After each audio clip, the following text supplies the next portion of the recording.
Dr. Barham Abu Dayyeh. I'm the Director of Advanced Endoscopy and Metabolic and Bariatric Endoscopy at the Mayo Clinic in Rochester. I have one of my co-authors, Ms. Reem Matar, and we're very excited to talk to you about our paper published in Gastrointestinal Endoscopy about EUS core liver biopsy sampling using a 22 gauge fork tip needle for the evaluation of non-alcoholic fatty liver disease. Reem, I'll give it to you.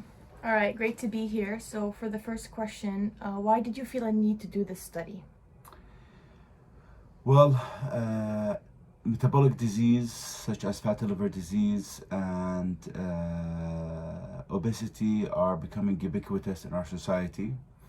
Right now, there is limitation for modalities to evaluate disease activity.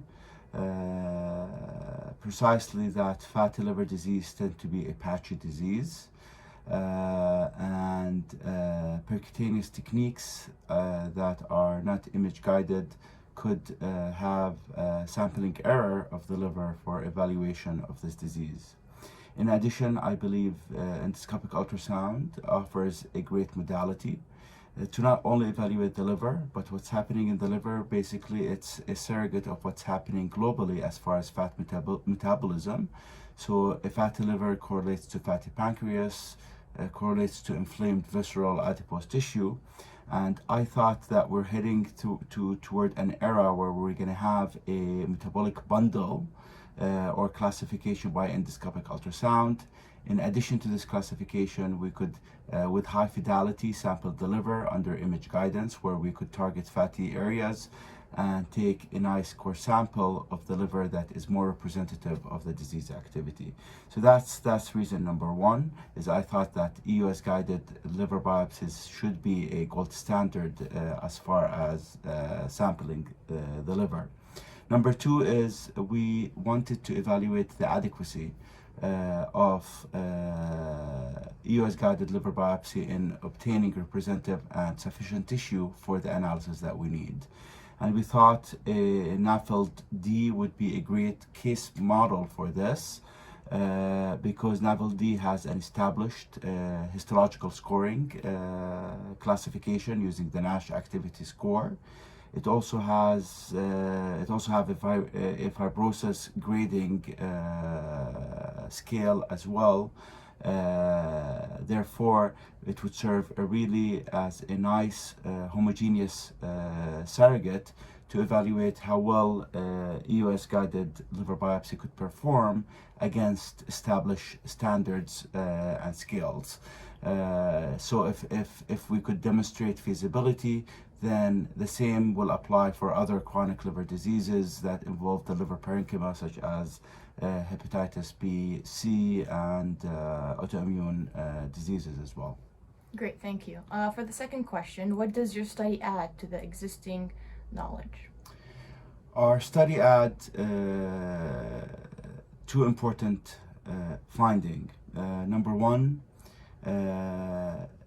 EUS-guided liver biopsy with a small caliber 22 gauge fork tip needle could perform well in producing adequate tissue to give a NASH activity score, to give fibrosis stage, and also to give surgical quality core of enough liver sample to run a full spectrum of lipidomic analysis on the liver.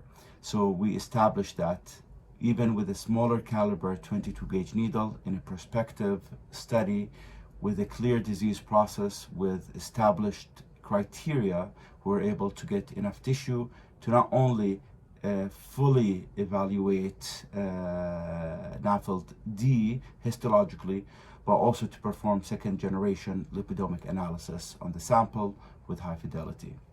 The second important knowledge deficiency that our study illustrates is Probably there's no better modality to evaluate NAFLD than EUS-guided liver biopsy and examination, because in our study we did MR elastography on all our patients, and we selected patients that the MR elastography suggested that they have NAFLD as indicated by a percent fat fraction more than 5% and inflammation of the liver.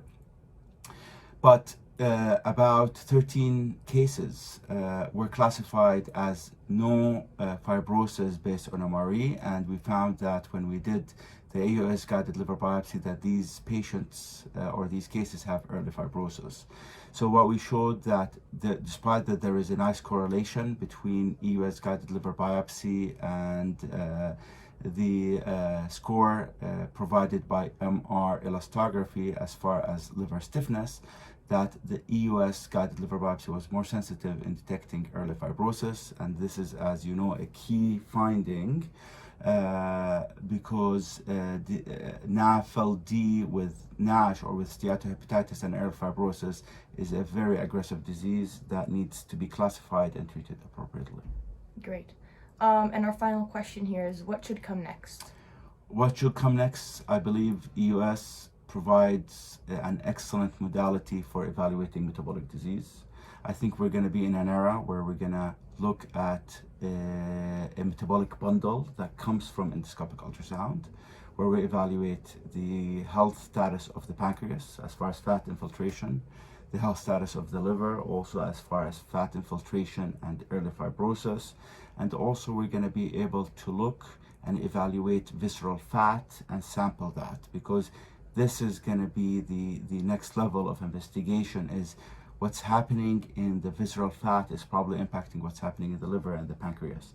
So we're just at the tip of an iceberg of developing a metabolic bundle, and that's actually it's a core study that we're currently conducting, is how do we get EUS examination for a metabolic score and for sampling with high fidelity visceral fat in order to understand the lipidomic profile of the visceral fat and detect and treat NAFLD and other metabolic diseases at earlier stages. Thank you so much, Dr. Barham. Thank you, Reem. Exciting work, and thank you for the interview.